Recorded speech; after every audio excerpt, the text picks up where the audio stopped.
तो 2006 से 2013 तक हमने सीतापुर जिले की जिला कार्यवाह है। उसके तत्पश्चात 2013 से 2020 तक आप प्रांत के शारीरिक शिक्षण गुरु रहे।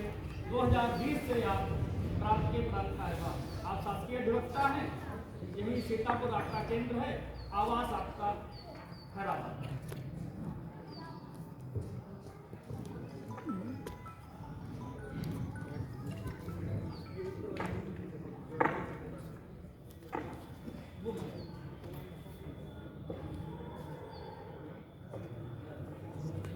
इसी क्रम में मैं निवेदन करना चाहूँगा श्री प्रेम शंकर जी से अपने उद्बोधन के माध्यम से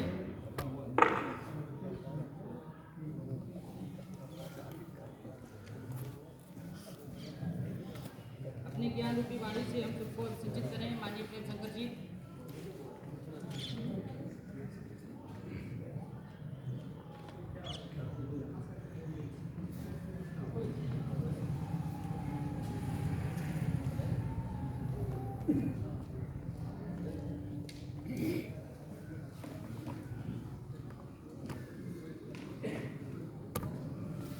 परम पवित्र राष्ट्रीय ध्वज,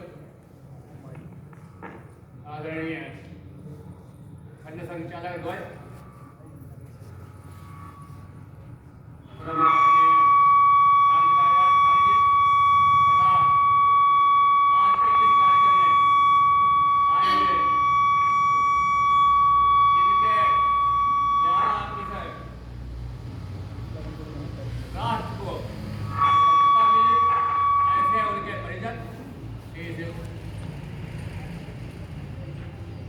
लाल जी तथा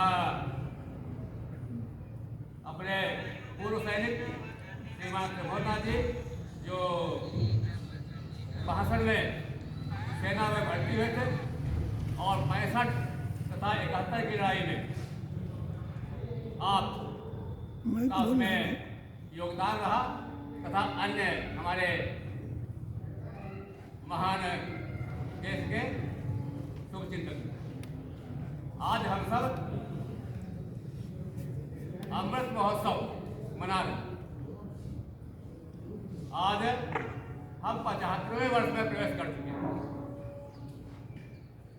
हम लोगों को आज के दिन ये सोचना चाहिए, विचार करना चाहिए कि ऐसा देश जहां पर वेद वाक्यों का उद्घोष होता है, ऐसे मनीषी जहां पर पैदा हुए, जिन्होंने उद्घोष किया हो माता भूमि पुत्रो अहम प्रतिज्ञा, ये हमारी मातृभूमि है, हम सब उसके पुत्र।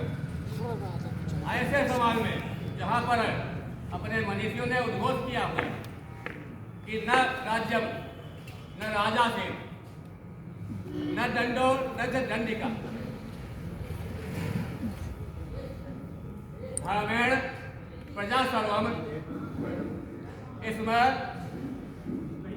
रक्षंत परस्परम।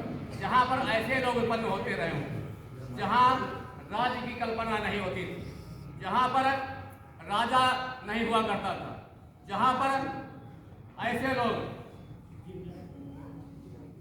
जो परस्पर धर्म माने कर्तव्य से जुड़ा होता है, कर्तव्य के पथ का अवलंबन करते हुए आपस में ही एक दूसरे का सहयोग करते हुए एक दूसरे की रक्षा करते हुए, ऐसा देश जहां पर तुलसीदास जी के शब्दों में ये कहा जाता हो कि दंड जो था वो केवल सन्यासियों के हाथ में था, भेद जो था केवल स्वरताल में हुआ करता था, और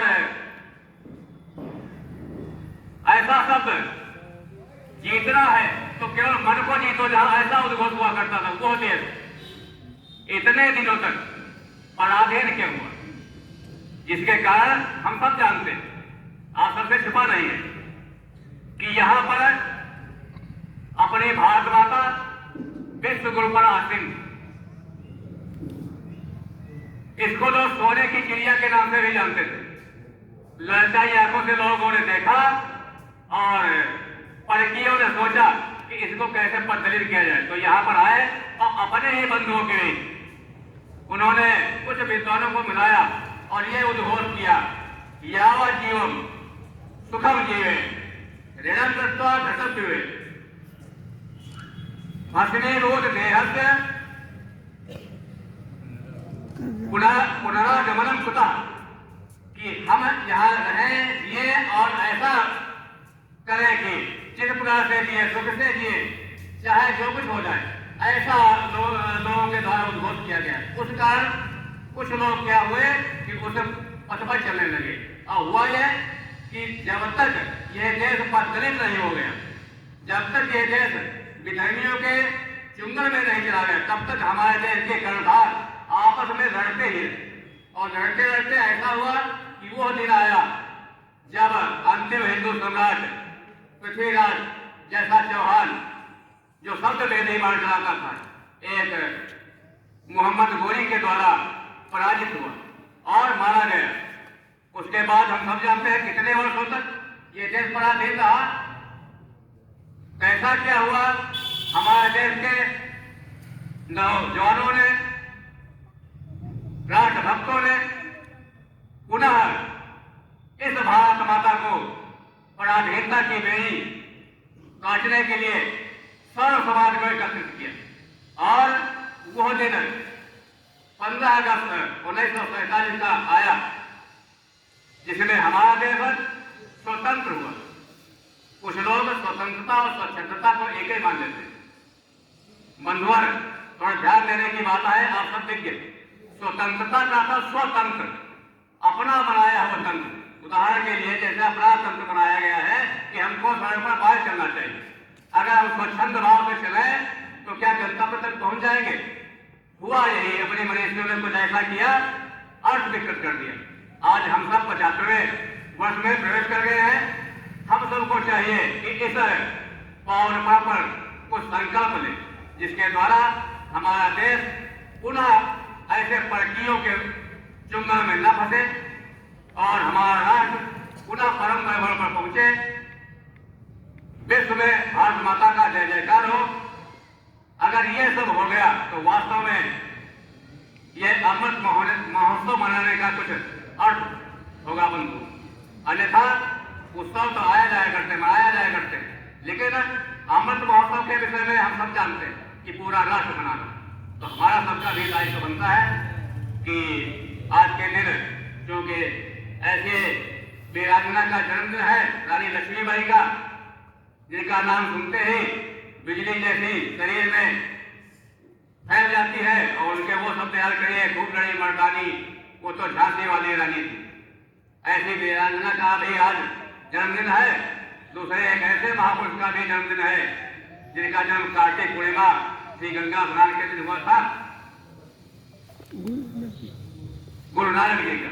तो ऐसे परम पावन पर्व पर हम सब ऐसा महोत्सव मना रहे हैं कि आज से 16 दिसंबर तक चलेगा, गांव-गांव मनाया जाएगा। इसी क्रम में हम अपनी बात को समाप्त करते हैं। भारत माता की जय।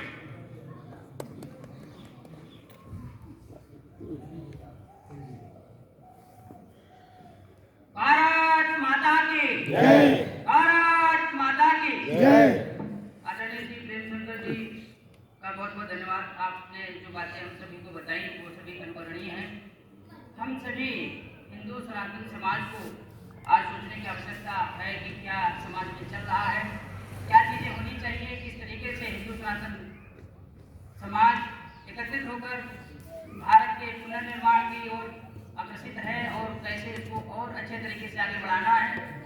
एक दृढ़ संकल्प के साथ में हम सभी को रोज नए संकल्पों की जगह एकता की भावना का संकल्प लेना अत्यंत आवश्यक है, जो कि हम सभी के बीच में लगातार घटता जा रहा है।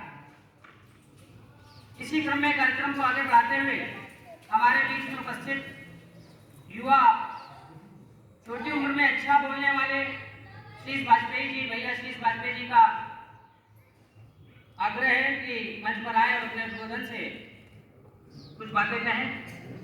भैया श्री जी।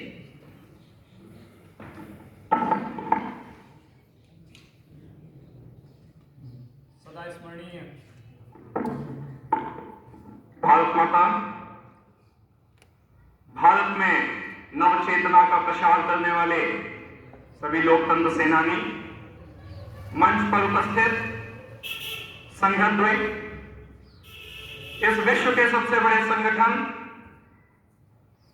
के अवध प्रांत के माननीय प्रांतीय कार्यवाह अधिवक्ता श्रीमान प्रशांत जी, जनप्रतिनिधिगण और इस नवीन भारत को आगे ले जाने के लिए कटिबद्ध प्रिय साथी, आज मुझे यहां पर भारत का विभाजन और उसकी त्रासदी ऐसा विषय दिया गया है। जो लोग इस कार्यक्रम का उद्देश्य समझना चाहते हैं, इस कार्यक्रम का उद्देश्य यही है कि भविष्य में जब कभी भी हमारी पीढ़ियां ऐसा कोई कार्यक्रम करें तो किसी भी वक्ता को एक नए विभाजन पर बोलना ना पड़े। विषय है विभाजन का।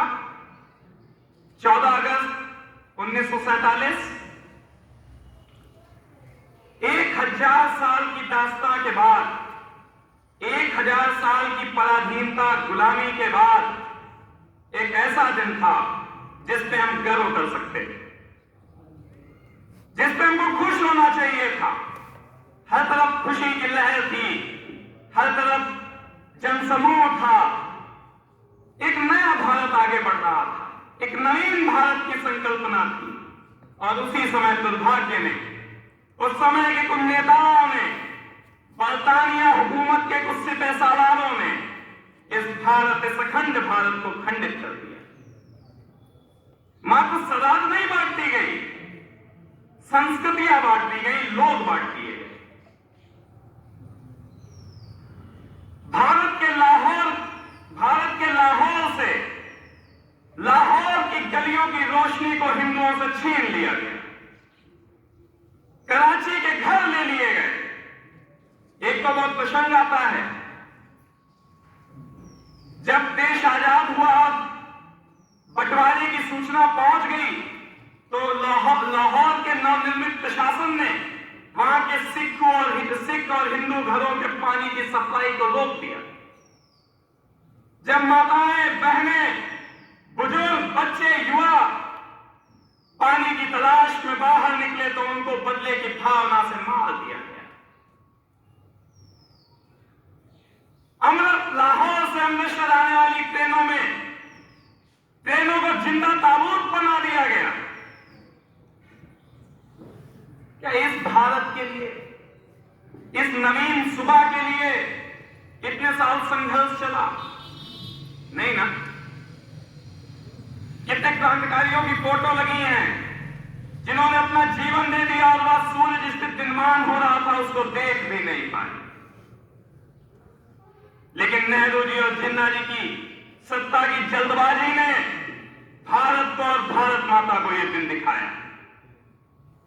लेकिन हम लोग दोष दे सकते हैं कि हम नहीं थे तो वो हो गया। अगर हम होते तो मुगल काल भी ना आता, अगर हम होते तो इंग्लिश गवर्नमेंट भी ना आती। लेकिन अब विचार करिए कि आज आपके रहते भी हो रहा है। देश बांटा जा रहा है धर्म के आधार पे, जाति के आधार पे, भाषा के आधार पे, रंग के आधार पे, आर्थिक आधार पे, और हमारे रहते हो रहा है। और ये हमारी नैतिक और संवैधानिक जिम्मेदारी है कि इस देश को पिरो के रखें, इस देश को एक रखें। बस इतना ही कहना चाहूंगा कि ये देश आपके कंधों पे, हमारे कंधों पे, इसको आगे बढ़ाइए। अतीत से सीखिए, वर्तमान में करिए। अतीत और वर्तमान को साथ में लेकर नहीं चलेंगे तो भविष्य भी अच्छा होने वाला नहीं है। इस हम लोगों के साथ दिक्कत यही है कि 1000 साल की गुलामी के बाद भी कभी हम लोगों के घर में ये मंत्रणा नहीं होती शाम को कि हम गुलाम क्यों हुए और उससे हमने क्या सीखा। जिस देश ने इस पूरे विश्व को नैतिकता दी, पहनावा दिया, संस्कृति दी, बोलने चालने की भाषा सिखाई, वह देश गुलाम हो गया। जब नॉर्वे के लोग इंग्लैंड गए तो नॉर्वे में भी जंगली थे, इंग्लैंड भी बहुत विकसित नहीं था, उसको लूटने गए थे। उन्होंने केवल लूटते भारत है तो यहाँ का कल्चर देखा, यहाँ की आधुनिकता देखी। वैगनर लॉथब्रोक इतिहास में बहुत बड़ा नाम है, जो इंग्लैंड में सबसे पहले लूटपाट करने गया। ऐसा नहीं था हमारे पास संसाधन नहीं थे, या ऐसा नहीं था हमारे पास क्षमता नहीं थी, हमारे पास सब था, लेकिन अब टुकड़ों में बटे। जब युद्ध हो रहा था तो जितना सक्षम व्यक्ति था उससे आधा तो बाहर खड़े उस युद्ध का परिणाम जानने की प्रतीक्षा कर रहा था, युद्ध में लड़ ही नहीं रहा था, गुलाम हो गए, अपना चलता रहा। इसलिए अभी भी वक्त है हम अपने अतीत से सीखें, वर्तमान में करें और अपना भविष्य अच्छा बनाएं। इन्हीं शुभेच्छाओं के साथ बहुत बहुत धन्यवाद। और इस सुंदर आयोजन के लिए भाई तुषार जी को बहुत कल से लगे हैं, इस कार्यक्रम के संयोजक हैं, उनको बहुत बहुत शुभकामनाएं। धन्यवाद। भारत माता की भैया श्री जी का बहुत बहुत धन्यवाद। हम सभी को बहुत ही आवश्यक बातें बताई जो कि आज समाज की आवश्यकता है। जिस तरीके से इतिहास में जो चीजें घटित हुई दोबारा वो हमारे सम्मुख न आए, इसके लिए हम सबको बहुत ही सोचने की आवश्यकता है। कार्यक्रम को गति प्रदान करते हुए इसी कड़ी में अब मैं माननीय अतिथियों से निवेदन करूंगा।